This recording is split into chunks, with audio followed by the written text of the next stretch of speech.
Bergeser 5 km ke desa Cigudeg, desa berpenduduk 4.300 kakak ini tak kalah kering. Hari itu, kedatangan tangki air BPBD Kabupaten Bogor langsung diserbu warga kampung Cikasungka dan Pasir Nangka. Mereka berbondong-bondong membawa jerigen, ember, hingga galon untuk stok air di rumah masing-masing. Ini Ibu tahu info ada tangki datang itu dari kapan? Enggak, barusan. Oh barusan dikasih Rumah tahu. Warga ini nggak ada batas ya Bu ya? Mau Ibu bawa berapa galon, berapa ember, nggak apa-apa? Boleh? Boleh lah, kalau mau. Tuh, emang Ibu di rumah nggak ada air sekarang? Enggak ada, Ibu mah nggak punya sumur.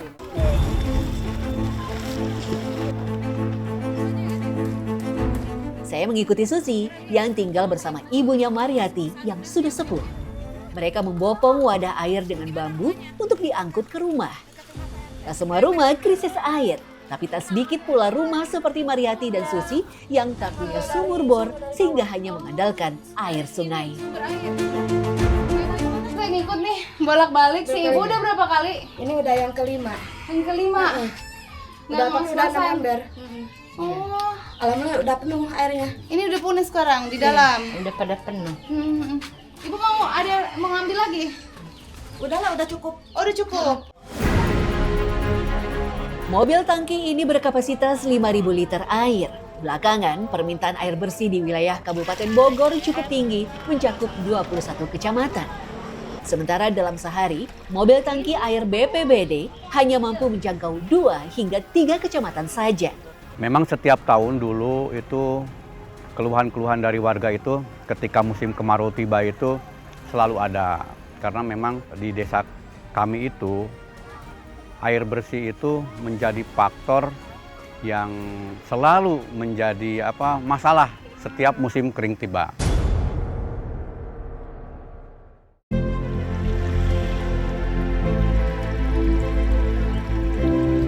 Dari sejak kapan banyak permintaan untuk distribusi air bersih? Sebetulnya sih dari awal Juli juga sudah banyak sih permintaan kita pendistribusian air bersih ini. Sampai detik ini aja kita sudah mengirim air itu sampai saat ini itu 507.000 air. 507 liter ya, liter air. Sewilayah Kabupaten Bogor. Memang kita kan ngacak ya kecamatannya nggak satu kecamatan gitu. Masalah kan Kabupaten Bogor ini luas ya Bu ya. Kalau mereka butuhnya cepat atau darurat tuh bagaimana? Paling kita bekerja sama dengan PDAM terdekat atau air curah. Yang suka ada air curah tuh. Nah kita kerjasama dengan air curah yang terdekat dengan daerah yang kekurangan air. Kalau di Bogor, air begitu sulit dicari. Di tempat lain justru sebaliknya. Sebentar lagi, kita ke Tangerang, tempat air melimpah. Sungainya tak pernah kering, tapi ibu-ibunya tetap punya alasan mengejutkan untuk mencuci di kali.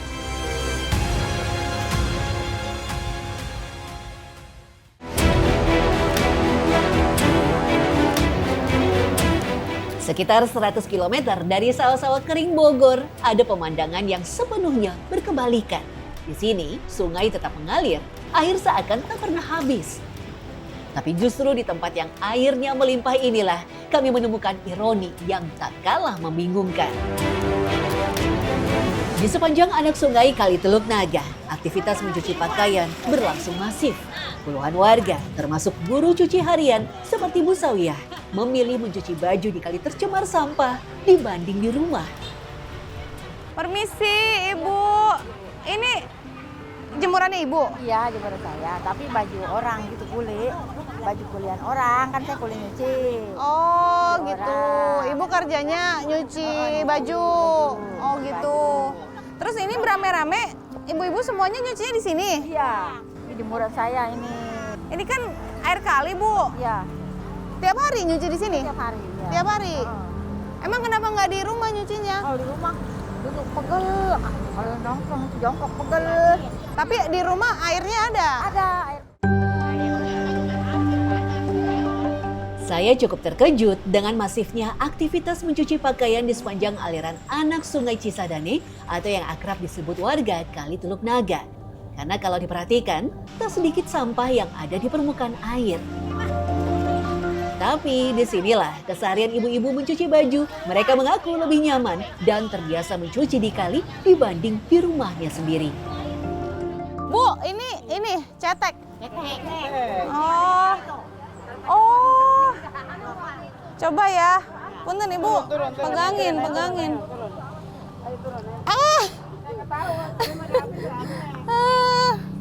Oh, begitu. Ini tangga, ini lebih dalam lagi ya. Oh, segini nih. Ini kelihatan ya. Ternyata emang cetek. Aduh, ini saya nginjak lumut nih kayaknya Bu di dalamnya. Iya. Di sini nggak pernah ada arus yang deras gitu nggak? Jadi ini mereka ibu-ibu ini ngegunain air aliran kali kecil Cisadane untuk cuci baju aja ya Bu ya.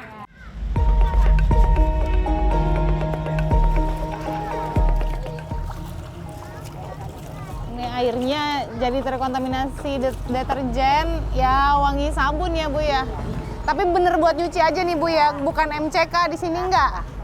Oh gitu, bener-bener nyuci? Buat nyuci aja. Kata mereka, mencuci pakaian dengan cara tradisional seperti ini dinilai lebih efektif menghilangkan noda. Selama puluhan tahun, Sawiyah, Aisyah dan kawan-kawannya mencuci di kali meski sebagian dari mereka sudah punya mesin cuci di rumah. Jadi ternyata setelah dibilas seragam putihnya ini ya kinclong lagi ya, walaupun air kalinya kelihatannya butek gitu ya, tapi emang digunakan untuk mencuci dan tadi udah disabunin, disikat. Putih lagi nih, tadi bagian keras ini nih, kelihatan banget kotor. Semua orang di sini nyucinya sekali Bu? Iya, kali semua. Kenapa Bu? Karena di air kali enak, bersih, buat pakaiannya bersih, nyuci. Kalau di badan berasanya gimana bajunya ini Ya, Bu? biasa aja. Nggak ada kayak berasa apa, gatel, nggak? Nggak ada. Nggak ada. Kenapa nggak nyuci di rumah aja sih Bu? Emang di rumah nggak ada sumber air? Nggak ada. Kayaknya nyaman udah di kali, enak di kali bersih gitu. Oh gitu. Udah puluhan tahun begini? Iya. Di sini ngaruh nggak Bu musim kemarau sama kekeringan? Enggak. Enggak. Berarti bagus, banyak air ya di Iya, sini iya. ya. Teluk Nagam memang tak alami krisis air, juga tak merasakan kekeringan. Tapi di balik kebiasaan yang sudah melekat itu, ada alasan lain yang lebih miris. Selain faktor kebiasaan, kualitas air di rumah turut membuat warga memilih kali. Seperti Sawiyah yang menggantungkan hidup dari hasil buruh cuci harian. Ironisnya, Sawiyah justru tak bisa mengandalkan air tanah di rumahnya sendiri. Kondisi air tanah yang tidak bagus berpengaruh langsung ke hasil cuciannya. Kecium bau, iya bau bekarat gitu. Terasa banget ya bau. Ini bau karat. Terus kalau air ini digunain untuk nyuci baju gimana Bu? Enggak bisa nyuci baju. Kenapa bener itu baju jadi apalagi yang model-model baju putih gitu ya. Waduh, udah nggak bisa dipakai dah baju putih. Oh, Dikali. ini juga lantai-lantainya nggak bisa kerak karena air. Iya, udah pernah dibersihin dulu. Habis berapa tuh pakai ini? Ini kalau di sini tetap aja begitu. Bagi Sawiyah, air tanah berkarat adalah ancaman ekonomi. Jika dipaksakan, pakaian pelanggan akan rusak bertumpak kuning. Sungai tercemar pun akhirnya menjadi pilihan terbaik di antara buruknya kualitas air.